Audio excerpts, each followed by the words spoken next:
When we first looked at Ecclesiastes, we looked at Solomon's pessimism in chapter 1. When we come to chapter 4, we've seen some changes. He's been tempered by pointless pleasures. He has faced the hard reality of being trapped in time, like all of us are. And now he is looking at life under the sun, but he's looking at it from a different perspective. He is going to be looking at it from different settings and watching individuals deal with issues of life and make notes about them. So I'm going to be in Ecclesiastes chapter 4, and this is Solomon's first destination. It's the halls of justice. So if you got your Bibles, follow with me. Ecclesiastes 4, 1 through 2. Then I looked again at all the acts of oppression which were being done under the sun, and behold, I saw the tears of the oppressed, that they had no one to comfort them, and on the side of their oppressors was power. They had no one to comfort them. So I congratulated the dead who are already dead more than the living who are still alive. But better off than both of them is the one who has never existed, who has never seen the evil activity done under the sun. Okay. Politics has been defined as, quote, the conduct of public affairs for private advantage. Good quote. The conduct of public affairs for private advantage. In ancient Israel, their justice system was based on God's laws. If you follow in Ecclesia, or if you following taking notes with me, go to Exodus 18. Don't turn there now. Just write this down. We haven't got time to look at all of these. But Jethro met with Moses, and Moses was meeting hundreds of people. It's like, the worst line you could ever see at Walmart, waiting to get some kind of justice. And Jethro said to him, hey, why don't you divide all this up into tens and fifties and hundreds, and then you take the big cases. Our whole judicial system is based on something like that. In fact, Jethro told him, he said, admonish them about the statutes and laws and make known to them the way in which they walk and work that they do. If you do this thing, God will, as so commands you, then you will be able to endure, and all these people will go to their place in peace. And in Leviticus 19, Moses wrote, you shall not do injustice in judgment. You shall not show partiality to the poor, nor give preference to the great, but you are to judge your neighbor fairly. Now we come to Ecclesiastes chapter 4, and what's Moses saying here? There's not justice. Look at what he says. I saw the tears of the oppressed, that they had no one to comfort them, and on the side of the oppressor was what? Power. What does that tell you? It's a corrupt judicial system. Somebody's paying off somebody to oppress the people. And so he's talking about oppression.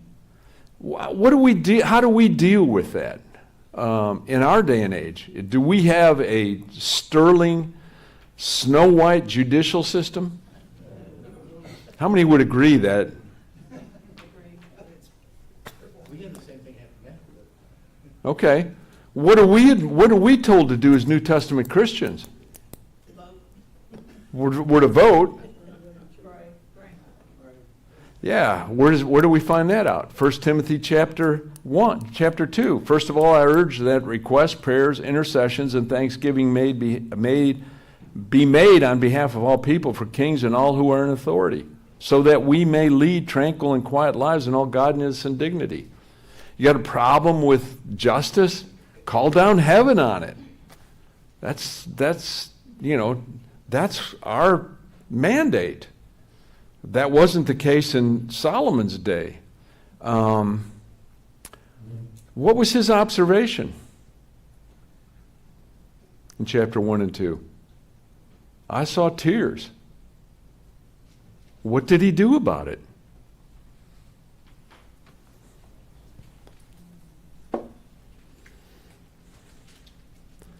Look at what he wrote in verse 2.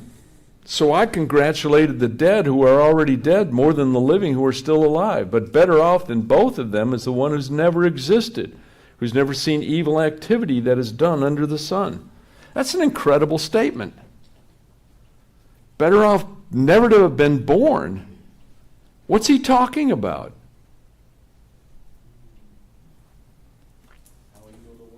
How evil the world is. Do we tend to be insulated from that? How many watched the Kentucky Derby this week? This last month? How many watched it? You know what we found out? There was sex trafficking going on in the Kentucky Derby. There were girls being sold to gentlemen for the weekend. I was astonished by that. Should I have been? No. What's Solomon saying here? Look at the last part of verse 2. It is be better if you've never seen the activity that is done under the sun. I've got a grandson who's a police officer, and he tells me some things once in a while. And I'm sure, Mike, you have some stories too. We need to pray for those that stand in place of justice to enact the laws that people regularly break.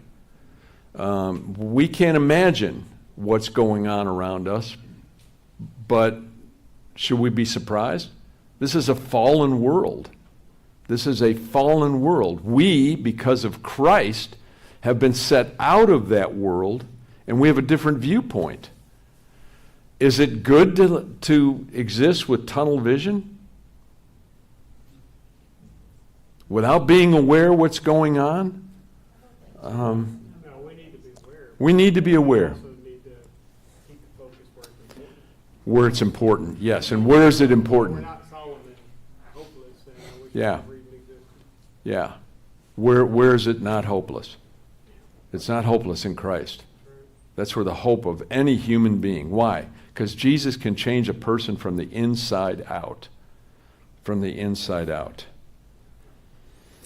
So disgusted with the corrupt justice system, Solomon turns to a labor pool for his second designation. Look at verses 4 through 8 with me. I've seen every labor and every skill which is done. I've seen that every labor and every skill which is done is the result of rivalry between a man and his neighbor. This too is vanity and striving after wind. What's he saying here? What's the source between all human skill and labor?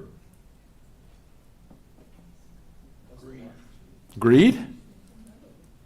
Isn't it rivalry? I can do it better than you. How does that factor into production? How does that factor into production? I'm going to outdo them by what I produce. What's behind rivalry in labor? Pride? Yeah, pride. You're doing it for your own selfish gain. Yeah, that too. Rather than furthering anything good. Yeah.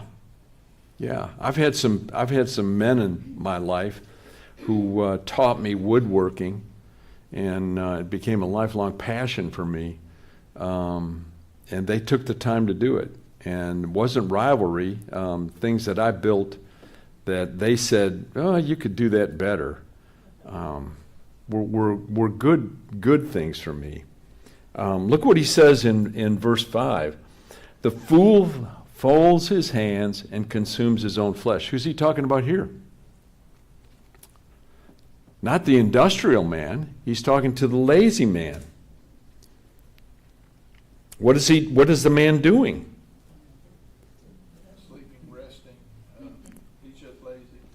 Just lazy.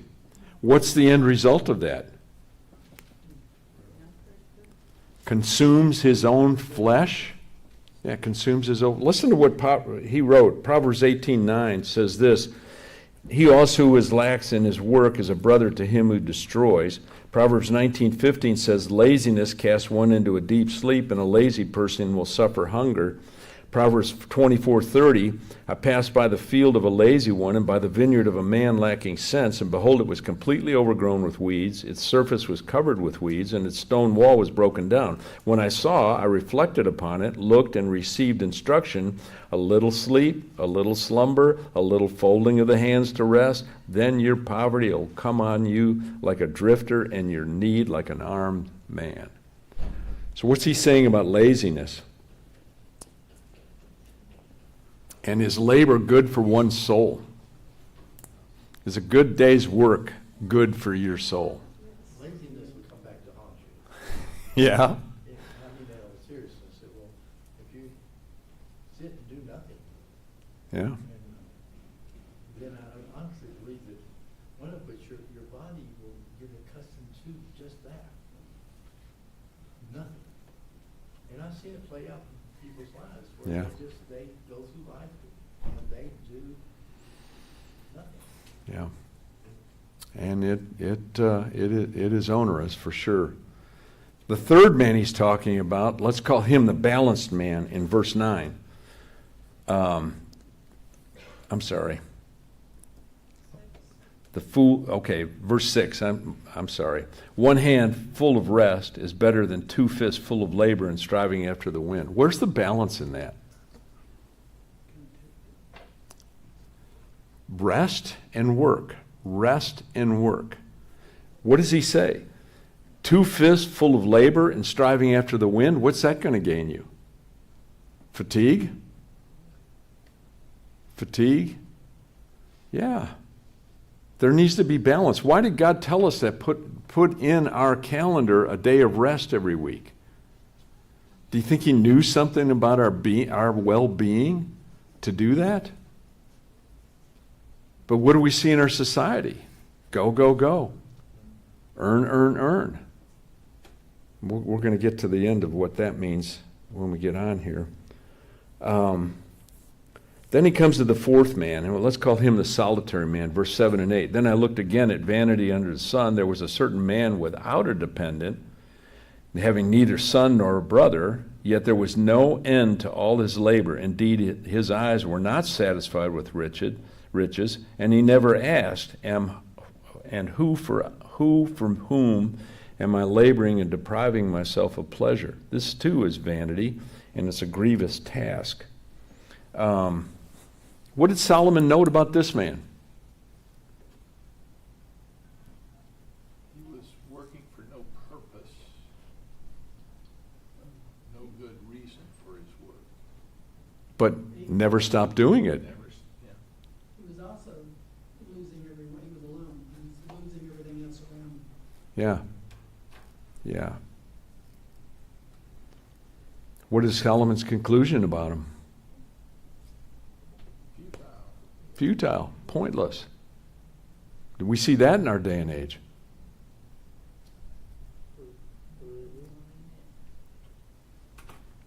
Then he makes some interesting comments here in verses 9 through 12. He's talking about individuals, and now he moves to another setting. He said, two are better than one because they have good return for their labor, for if either of them falls, the other one will lift him up. But woe to the one who falls when there's not another to lift him up. Furthermore, if two lie down together to keep warm, but how can one keep warm alone? And if one can overpower him who is alone, who can resist him? A cord of three strands is not quickly torn apart. What does this teach us about the importance of community? It's necessary. It's necessary. Two get more done than one. If you fall, they'll help you up. Linda and I walk up and down our driveway, and we walk together. In fact, Linda walked today, and I was doing my study, but I kept the window open to see her come back, go down and come back, go down and come back. Two are better than one when it comes to warming. Is that true in the wintertime? Yes. Yes. Two are better than one when it comes to security. What two are better than one? What does that say about a balanced life? compared to being alone. You need to be with people. Where in our society now is a true sense of community, where you really find a true sense of community? Where one hurts, all hurt. When one rejoices, all rejoice. In church, yes. Yes. Used to be everywhere, but it's not anymore. Well, that all changed when they put algorithms onto social media. And what changed, we used to have what they called the one culture experience. All of us went through it. We all went through it through different ages and generations. But then you come to 2010, 2009, 2010, and Meta put algorithms on their Facebook page. What that did was now it looked at everything it noted everything you were looking at. And what do you get now? You are your own person, and you have your own world to go to. And so many youth have just been enveloped by that world. We come out of what all of us experience, which is that uniculture. That's gone. That's never coming back. So the really true sense of community today is in the church, especially a church that builds that sense of community. And Paul described it as, being a place where one of us hurts, we all hurt. Where do we see that? We pray for one another. When one rejoices, we all rejoice. Where do we see that? We see that in the celebration every time we come to worship. That's a beautiful thing, community in a church. Solomon's third destination then is the palace. I changed glasses tonight, so I shouldn't have done that. I have these glasses that I can see really good this far away, and I changed glasses, and now I got to bend down and look. Verses 13 through 16. A poor yet wise lad is better than an old foolish king who no longer knows how to receive instruction. For he has come out of prison to become king, even though he was born poor in his kingdom. I've seen all the living under the sun throng to the side of the second lad who replaces him. There's no end to all the people, to all who were before them, and even the ones who will come later will not be happy with him, for this too is vanity and striving after the wind. How could coming out of a life of poverty and time of prison make you wise? You know where you could go or be and do what you need to do. You ever heard of the School of Hard Knocks? How many of you have a degree from that school?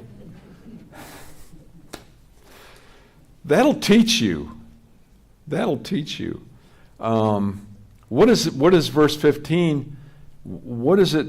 What made this king foolish? Just anyone see that? What made the king foolish? In verse 13?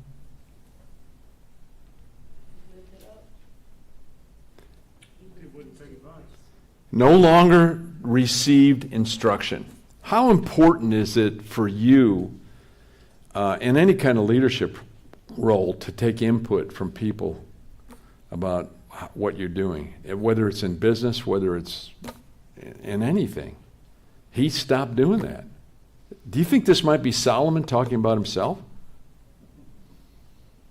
Could be. Could be. You know, a lady told me about, said, I know you've been alone for several years, but she said, let me tell you one thing to get, so that when you go to bed at night, you don't feel like you're all alone, and you get an electric mattress pad, and turn it on at night so your side stays real warm, however warm you want it. Yes. Oh, you don't have anybody else, so. Yeah. And I Yeah. Well, I think for a million times. Yeah. What does verse 16 tell us about the fate of that youth? He replaced the king. The people aren't happy. The people aren't happy. And what happened to the youth? He got replaced. He got replaced. Let me read you something that Abraham Lincoln wrote about leadership.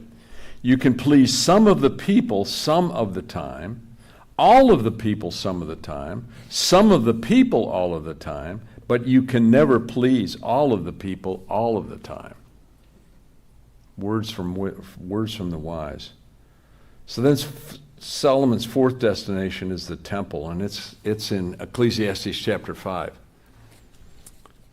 verses 1 through 7. Guard your steps as you go to the house of God, and draw near to listen rather than offer sacrifice of fools, for they do not know what they are doing evil. Do not be hasty in word or impulsive in thought to bring up a matter in the presence of God, for God is in heaven and you are on the earth. Therefore let your words be few. For the dream comes through much effort, and the voice of a fool through many words. When you make a vow to God, do not be late in paying it, for he takes no delight in fools. Pay what you vow. It's better that you should not vow than that you should vow and not pay. Do not let your speech cause you to sin, and do not say in the presence of the messenger of God that it was a mistake. Why should God be angry on account of your voice and destroy the work of your hands? For in many dreams and in many words there is emptiness. Rather, fear God. What's the warning in verse 1?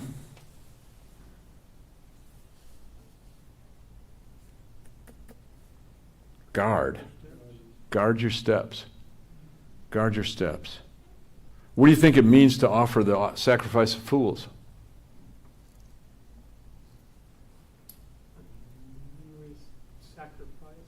Mindless, too. No meaning, no mind. Just going through the motions. What does it mean, guard your steps when you go into the house of God? Okay. Jewish worship required purification. And if you go to Jerusalem, there are pools. Pool of Siloam was one of them. Before you went to the temple, you ritually had to clean yourself. You had to, and most of it would be to take a bath and clean yourself. And you had to get your mind right. If you read Psalms, I think 121 to 130, those are the Psalms that the worshipers would say going up to the temple. It was getting your mind right. What I think Solomon's talking about is just going up there with no pre-thought about what you're doing, but just going up there and saying what you think needs to be said. And he's saying, just be careful when you're going up there. Just be careful about what you're doing. It's doing it, yeah, did everybody hear that? It's religion. It's doing it for the sake of doing it. It's checking the box. It's doing what others think you should be doing. But what's he telling us here about what real worship is? And how important is to getting our head and heart right to come to worship?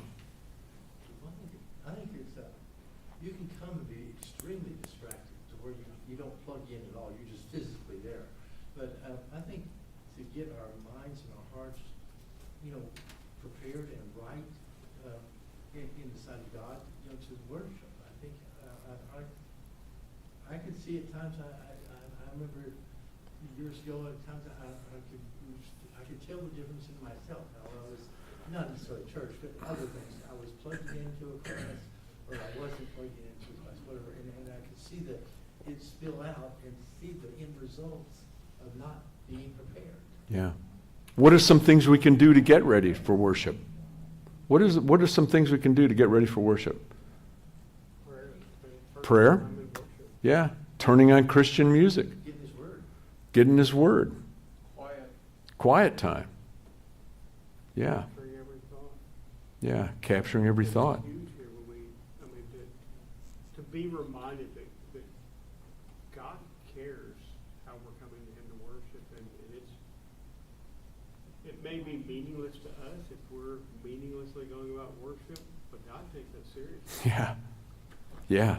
That's where the warnings are there. Guard your steps. What did he say about vows?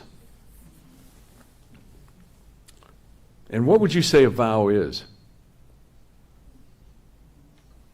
What kind of commitment? A promise? This is a definition. A vow is a promise. It's It may be a promise of allegiance, support, commitment, obedience, a financial offering, or the dedication of a child. What does verse 4 tell us about vows? You make it, you pay it, you do it. What does verse 5 tell us about vows? Shouldn't make it if you're not serious about it. Shouldn't make it if you're not serious about it. What did Jesus say about vows? Let your yes be yes and your no be no. Beyond that is what? Sin. Beyond that is sin. That was out of Matthew 5. Yeah. Yeah. Mine says God takes no pleasure in fools. If you're gonna do something foolishly, you're not honoring God. What's the excuse in verse 6? What's the excuse that Solomon notes in verse 6? That it was just a mistake. It was just a mistake. Yeah, I really didn't mean that.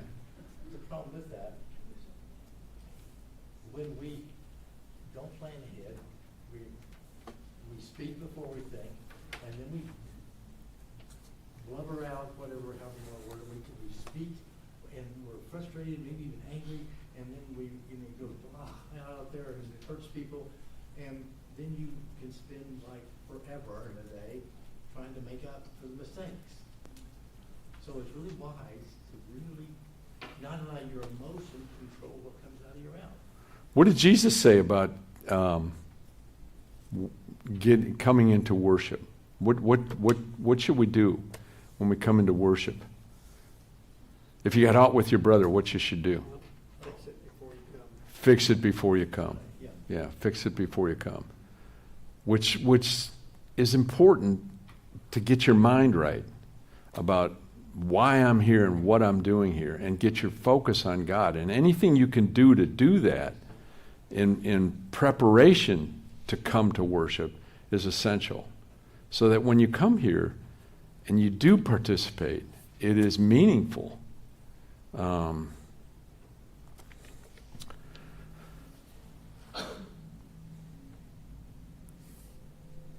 think that's so critical as believers that in society, I think we've got so caught up that commitment matters not. I mean, it's not taken seriously. And if we're not very careful, I think we bring that into Yeah. whatever commitments we make to God or service at church, or I think of baby dedication, where you stand up there and you commit, I'm going to raise my child in this way, and then you never see him again. Yeah. And just how serious it is, and I think that we have, as a church, been dangerously flippant about these vows and these commitments we make to God, Yeah. and then just go on about life like we're the rest of the world, and commitments mean nothing. When I went into the ministry, I sat down with a deacon, Lauren Spencer, and my pastor, Jim Carroll, and they got right in my face and they said, "Do you know what you are doing by making this commitment?" And I said, "I think so." And they said, "You're committing your life, your whole life." And now I'm on 40 years on the other side of this and still teaching the Bible. And praising God that I have the opportunity to do it. But you're right. We need to be mind right when we come here on Sunday mornings. And that means just getting the junk off. I had the advantage when I drove down to Litchfield to pastor. I had an hour to pray and then an hour to pray on the way back home. And I always had a place just outside of Fordsville where I kicked everything out of the car. And I said, "You're staying there," because I didn't want to bring it home. What I found out was when I was going in and praying, they were all standing on the side of the road saying, "Here we are, pick us up."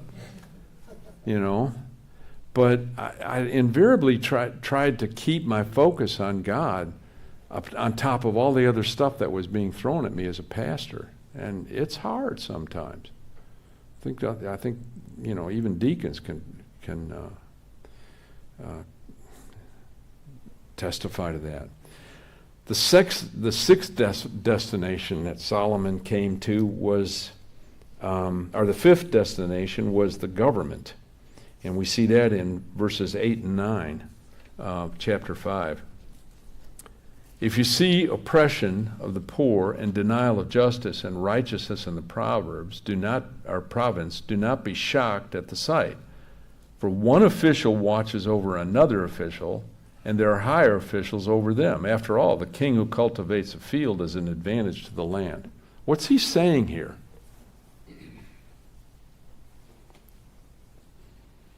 How does government work? Scratch my back, that's One official over another official over another official over another official. What do you call that? Bureaucracy. The bureaucracy. What do we call Washington, D.C.?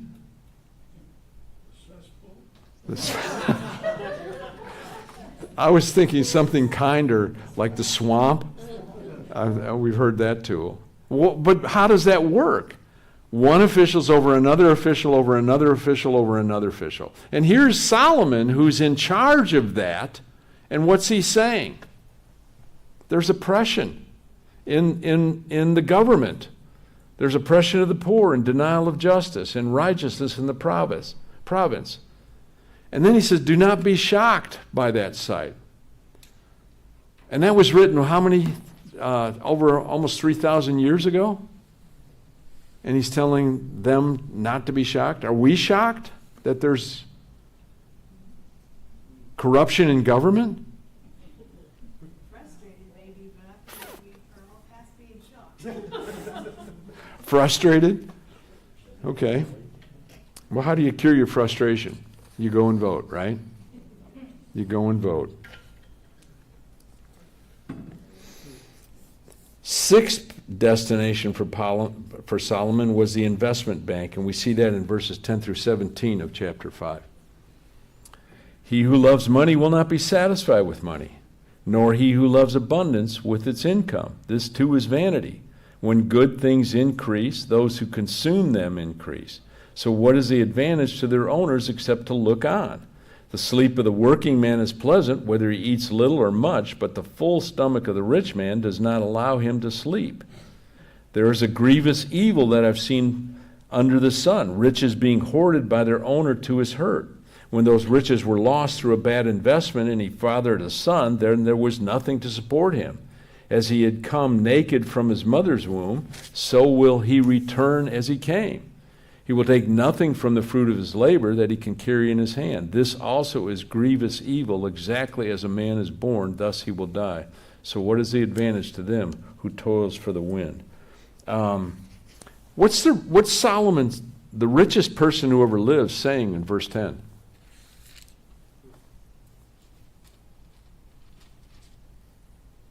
Money doesn't satisfy. Money doesn't satisfy. Does everybody believe that? The what? The more you get, the more you want. That is a truism.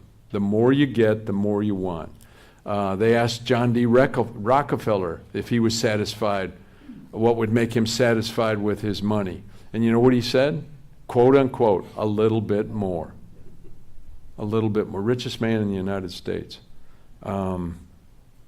What comes with a lot of money in verse 11?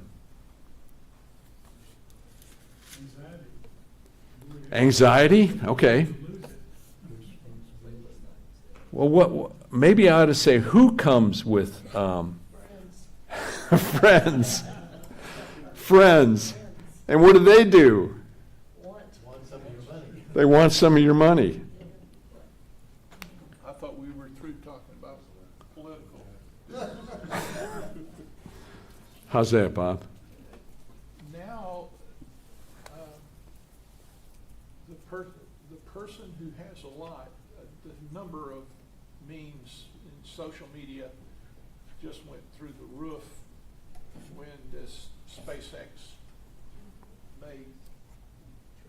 $74 billion. Yeah, and the net worth of its principal shareholder goes through the roof. Well, all the politicians jump on line and said, we've got to stop this from happening, for people being able to do that while others of you are suffering as they're being chaperoned around in their taxpayer-paid limousine. It just All right. never stops. It never stops. Elon Musk became the first trillionaire in the history of the world. Now think about this. A millionaire is a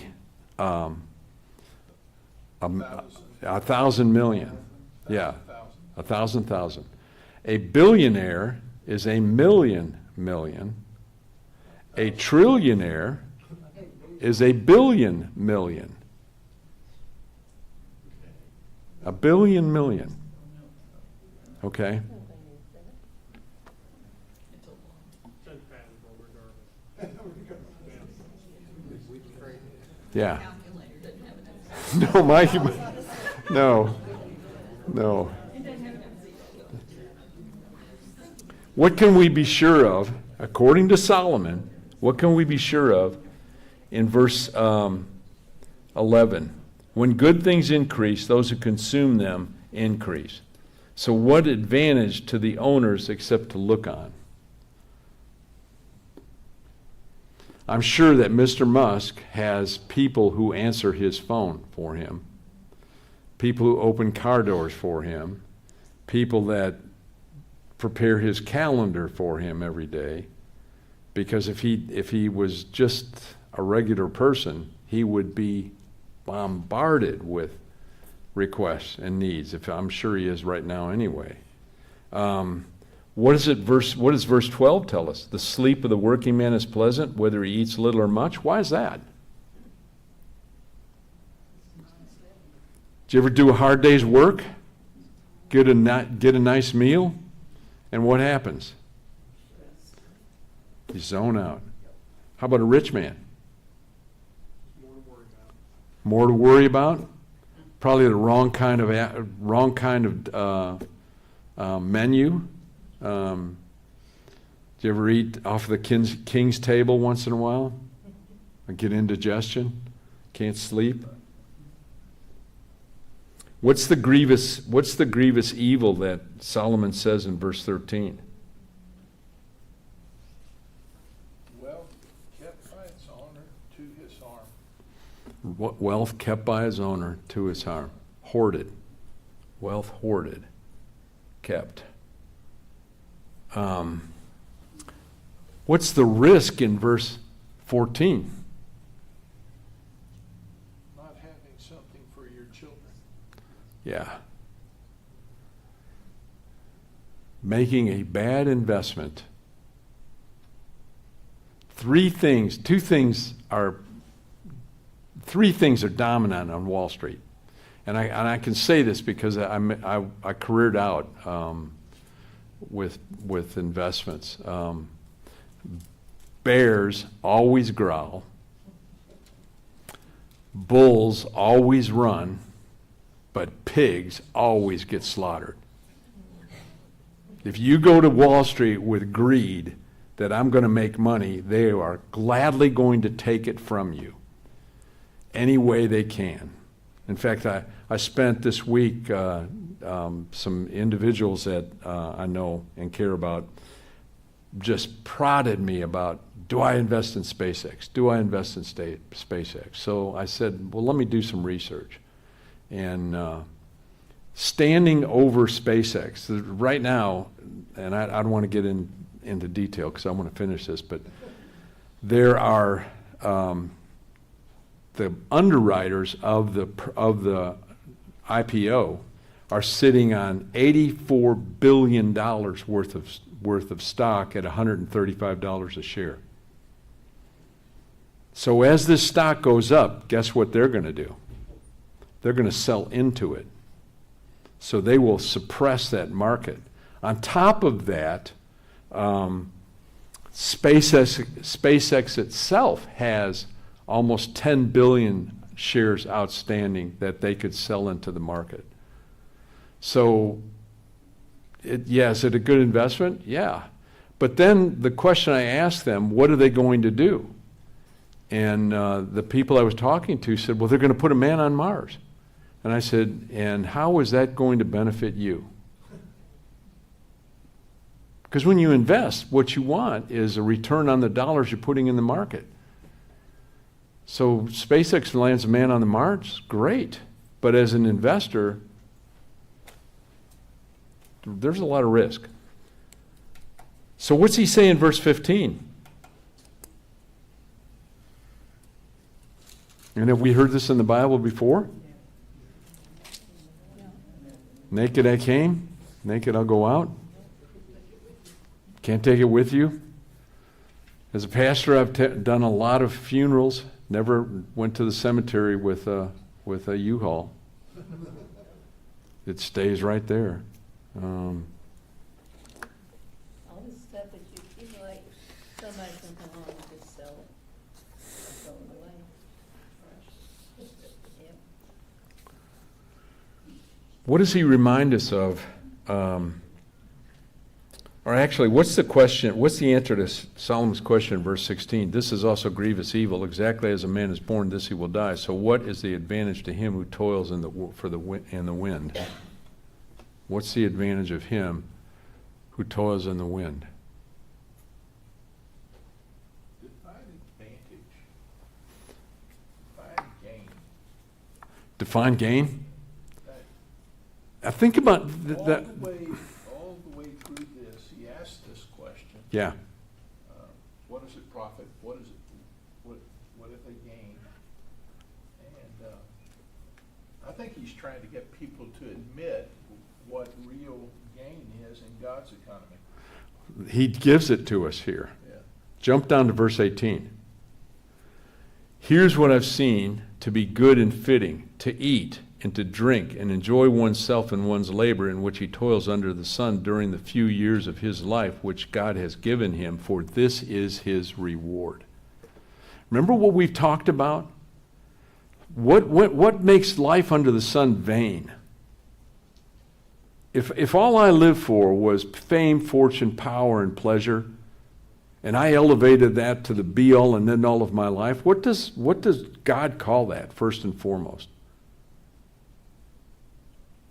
Idolatry? First commandment, don't put anything before me. So what we've seen Solomon do from the time we began this study is to say, look, in the context of God, we find meaning in life. If you're living just for existence, what's the point? But when you bring God into the equation, when you bring God into your life, then life begins to have purpose and meaning and a sense of His presence, a sense of purpose in our lives. And he's saying that in verse 18. Here's what I've seen to be good and fitting, to eat and to drink and enjoy oneself and one's labor in which he toils under the sun during the few years of his life which God has given him, for this is a reward. Furthermore, as for every man to whom God is giving riches and wealth, he has also empowered him to eat from them and to receive his reward and rejoice in his labor. This is a gift from God. It doesn't, Elon Musk, if he lives in the context of Christ, being a trillionaire, that's a reward from God. But there's many people who live in this world embittered by what the world has done to them or what they couldn't gain from the world, and they see life as less than perfect. In fact, meaningless altogether.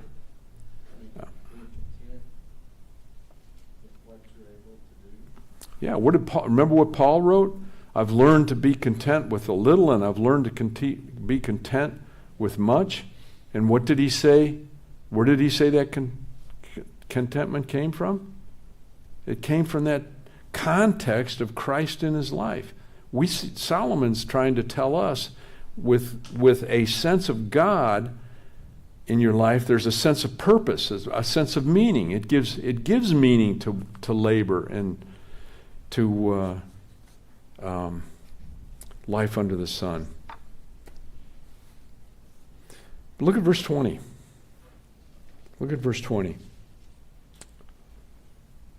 For he will not often consider the years of his life, because God keeps him occupied with the gladness of his heart. What do you think he's trying to say there? NLT version says, God keeps such people so busy enjoying life that they take no time to brood over the past.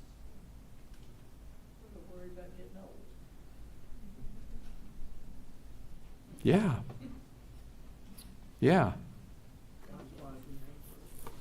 Time flies when you're having fun. Yeah, time flies. I lived outside of the context of God, and I was miserable. I mean, misery. I found nothing good about life. It wasn't until I found Christ, or Christ found me, that life began to make sense. It began to have meaning. And even in the context of losing a wife to cancer, I can still find joy, not bitterness. So Solomon's taken us to the courtroom, to the labor pool, to the palace, to the temple, to the hall of government, to the investment bank. He now comes to the dead end in chapter 6, to a dead end. Let me read 6:1-2. There's an evil which I have seen under the sun, and it's prevalent among men. A man to whom God has given riches and wealth and honor, so that his soul lacks nothing in all that he desires, yet God has not empowered him to eat from them, for a foreigner enjoys them. This is vanity and severe affliction. What's the evil that he's talking about? Being blessed by God and not being able to enjoy it? How does that happen? Greed? What's the value of being thankful every day, especially to the blessings that God pours into your life? And how could that absence of gratefulness put a veil over the goodness of life to you?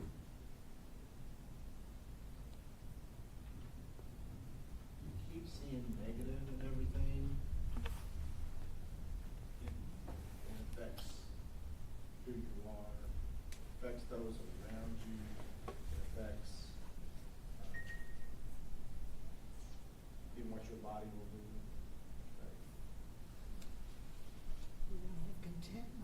You don't have contentment.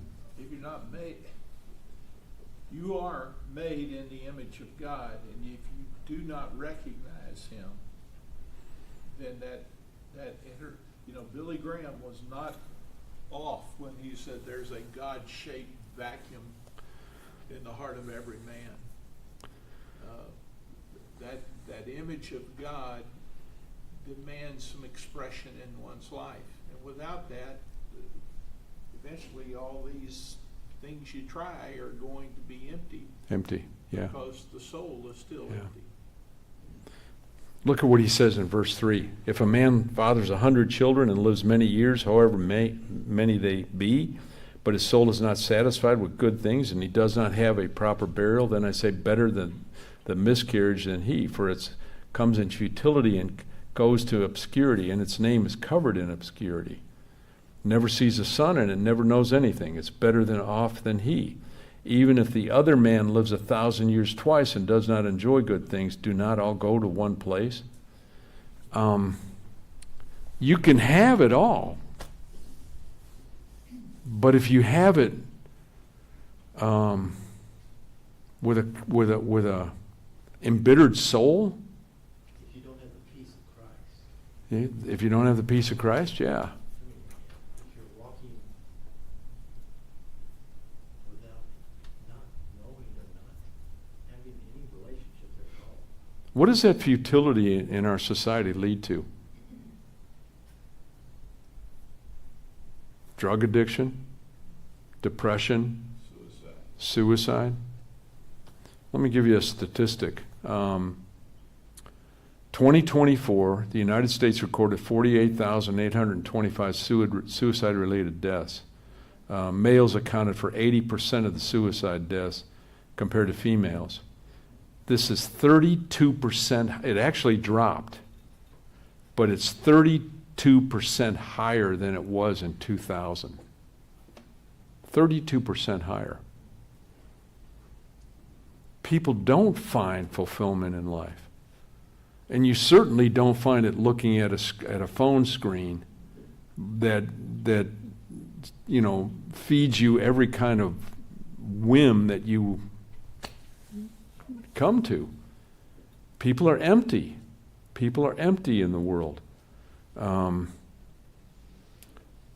So what is the key to our seeing good things? What is the key to our seeing good things? These blessings from God. We said gratitude is one of them. How about sharing those blessings with somebody else? The importance of being not a world to myself, but in a community where I can be of benefit and assistance to somebody else. Because what Solomon's talking about here is people who just aren't satisfied. Let's go on. Verse 7. All a man's labor is for his mouth, and his appetite is not satisfied.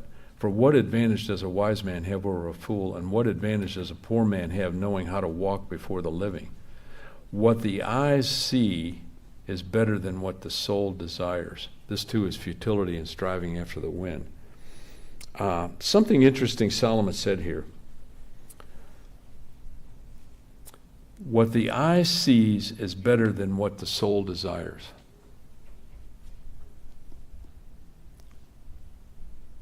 What do you think he's saying there? And what do you think advertisers have come to understand?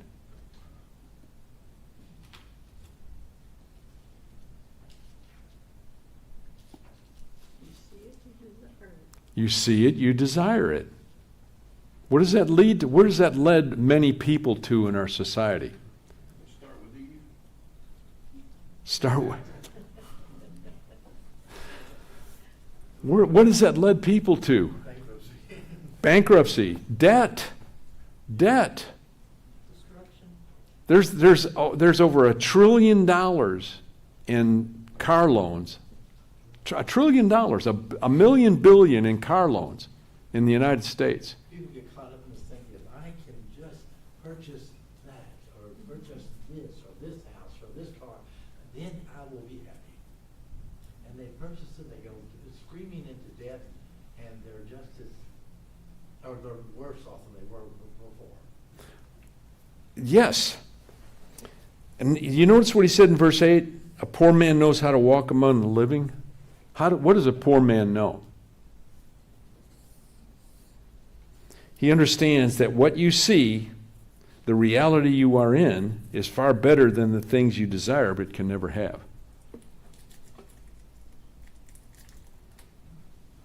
You got to be careful because everybody, they'll say you'll find fulfillment in this, or you'll find fulfillment in that, or you'll find fulfillment in this. And all you end up doing is going deeper and deeper in debt. A poor man, you find fulfillment in what you can afford because you know the truth. I can't afford what I want or what I see. Even Solomon, who didn't have to have debt, said it wasn't worth it once you have it. So even though you get it, it's still not any better. It goes back to that context of living life under the sun in a relationship with God, understanding that there's a creator, understanding that he can bless us. It's like the peace of Christ that surpasses all. Understanding, yes. In a nutshell, So let me go on. 2 more minutes. Verse 10. Whatever exists has already been named, and it's known what man is, for he cannot dispute with him who is stronger than he is. For there are many words which increase futility. What then is the advantage to a man? For who knows what is good for a man during his lifetime, during the few years of his futile life? He will spend them like a shadow, for who can tell a man what he will be after him under the sun? Where do we find the answers to life's questions? In the Bible?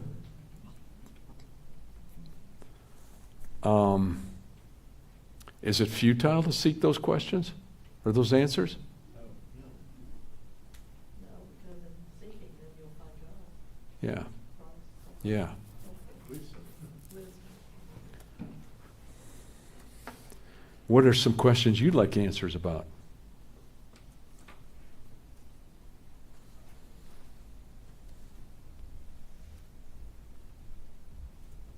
We did something in Sunday school that has really resonated with me on being thankful and writing down the blessings.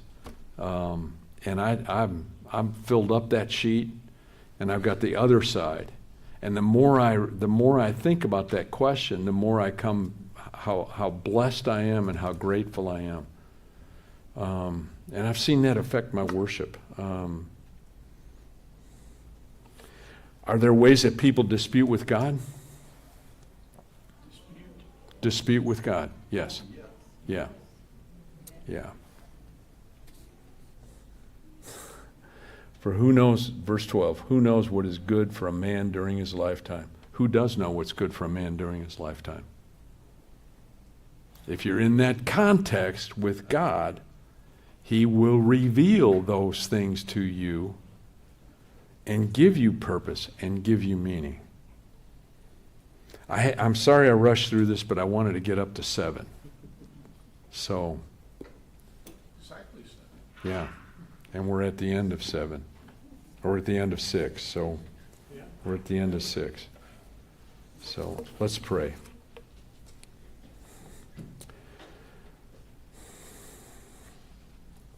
Thank you for a book that teaches us some profound truths about life in this world. Help us to understand it is fallen, that there is evil all around us.